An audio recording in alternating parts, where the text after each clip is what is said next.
Hello, and welcome to another creepy tale about the history of Halloween and the traditions we have come to love and know so well.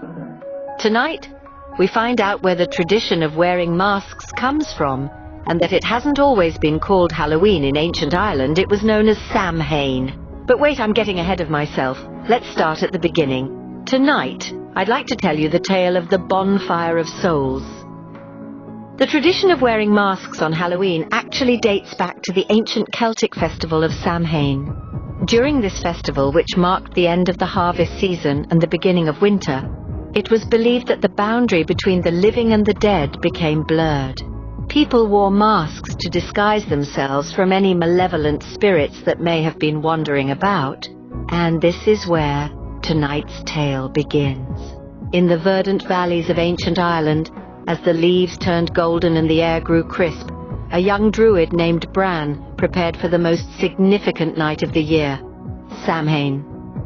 Under the fading warmth of the autumn sun, Bran and his tribe were caught in a flurry of activity, their anticipation growing with each hour. The day before Samhain was a day of preparation and reverence, a day when the boundary between the worlds of the living and the dead became blurred. For the Celts, Samhain marked the end of the bountiful harvest season, a time to give thanks for the earth's abundance, but it also marked the beginning of the long, dark winter, a time when the spirits of the dead were believed to walk the earth. Bran, youthful yet wise beyond his years, understood the significance of this time. It was his duty, his calling, to guide his tribe through the darkness and into the new year. And so with a calm determination he set about his tasks. He helped gather the last of the crops, storing them away for the winter months. He aided in the collection of firewood, their fuel for warmth and protection in the coming months. As the day wore on, the tribe worked together to carve turnips into lanterns, their eerie glow a beacon in the encroaching darkness. These lanterns were more than mere tools for illumination. They were symbols of the light that endures even in the heart of winter. Bran's final act of the day was a deeply personal one. In the solitude of his dwelling, he crafted a mask from animal skin and bones. It was a disguise, a protection against the spirits that would roam the earth that night. As he donned the mask, he could feel the weight of his responsibility, the silent anticipation of his tribe. As the sun set, casting long shadows over the land, Bran donned a mask made of animal skin and bones, ready to face the spirits that would roam the earth that night. Under the moonlight, Bran joined his tribe around a bonfire that roared and crackled, illuminating the painted faces of the Celts. The ritual was about to begin.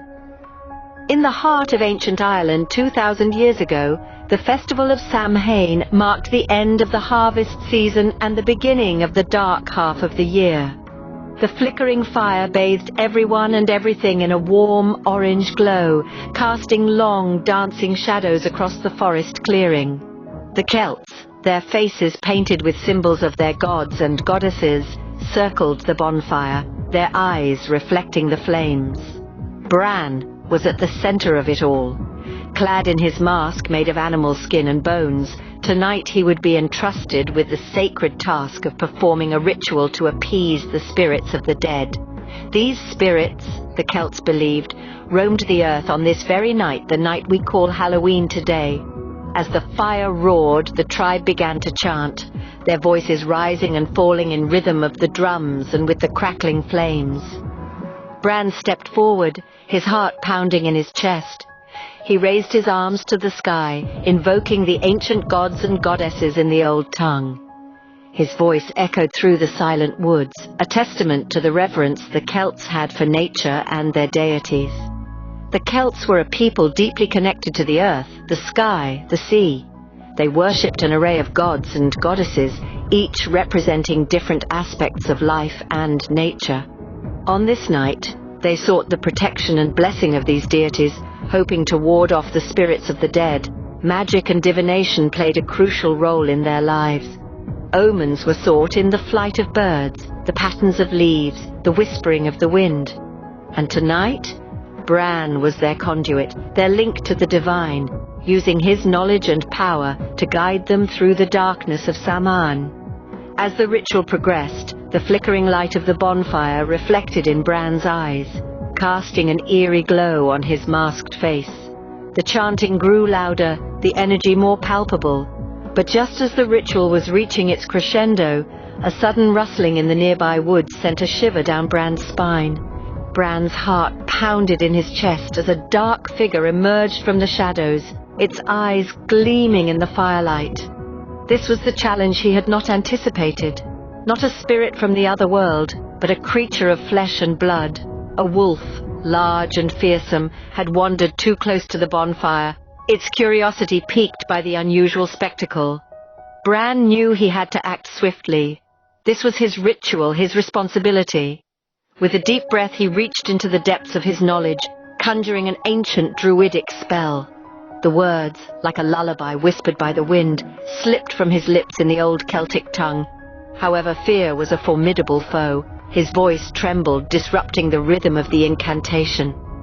The wolf, undeterred, continued to advance, its snarls echoing ominously in the silence of the Samhain night. Bran's mind raced. He remembered the stories of the elders, tales of the wise who had faced such trials before.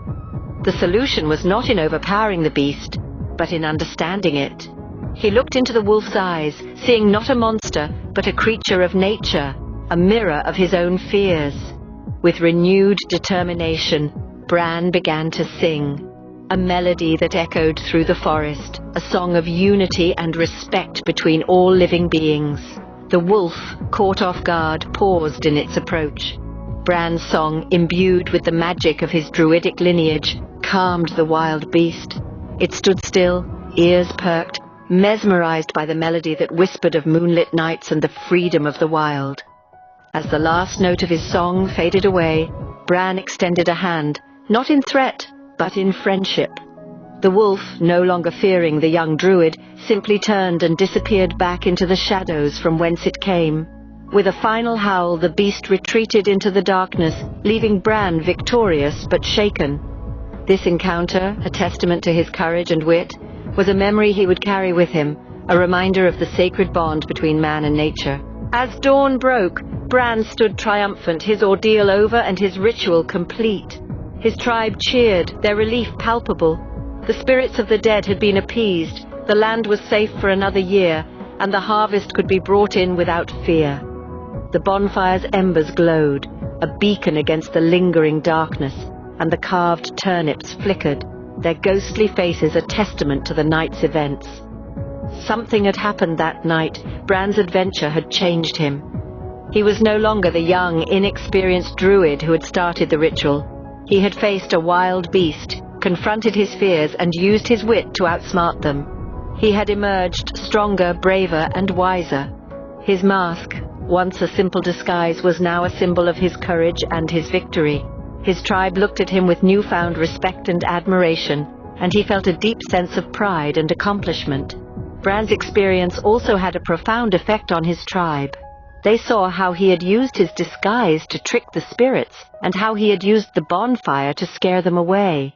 They realized that they too could use masks and fires to protect themselves from the spirits.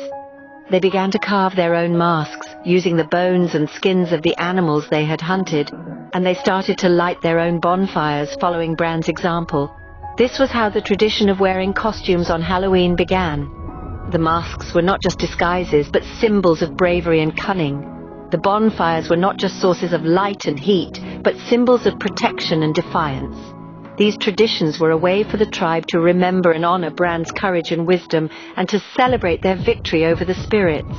Bran's story is a reminder of the origins of Halloween. It's a celebration of life and death, a tribute to the ancestors and the spirits, and an encouragement of creativity and imagination.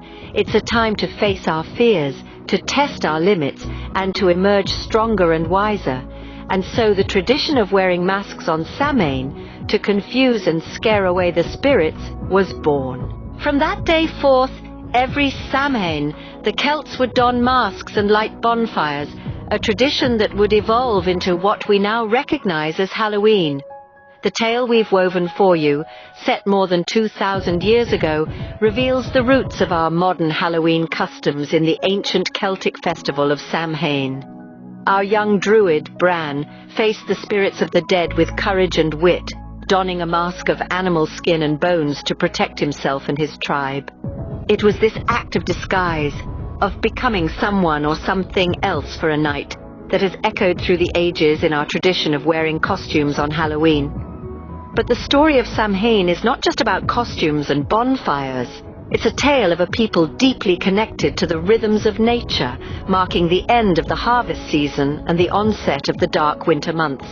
It's a story of reverence for the spirits, of honoring ancestors, and of the thin veil between our world and the other world. It's a tale of community, gathering together to ward off the darkness and celebrate the passing of one season to the next. The moral of this story goes beyond the history and origins of a holiday. It speaks to the human condition, our innate desire to understand and control the world around us, to face our fears and conquer them. The ritual Bran performed that night, the challenges he overcame, they weren't just for him, they were for his entire tribe. It was a communal victory, a shared triumph over the spirits that walked the earth that night. And so, the legacy of Samhain is not merely the celebration of death and the supernatural, but also a celebration of life, community, and the cyclical nature of our existence. So, as you carve your pumpkins and don your costumes this Halloween, remember Bran, the young druid, and the ancient festival of Samhain that started it all.